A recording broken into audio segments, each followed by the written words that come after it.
Sabi ng mga matatanda may itinatagong lihim si General Aguinaldo, noong panahon ng revolusyon isang nilalang na hindi tao ang tumulong sa kanya para makatakas sa mga Kastila, kundi isang kapra na nakatira sa punong Balete sa Cavite.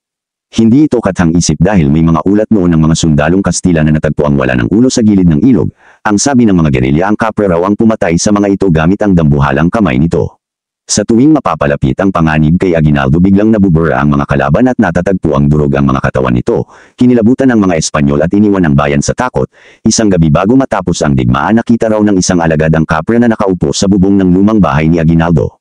May hawak na luma at dagwang sombrero at mula noon hindi na ito nakita pa. Pagkalipas ng 100 taon may nawawalang turista sa mansyon at may ulat ng usok at amoy ng tabako sa lumang silid.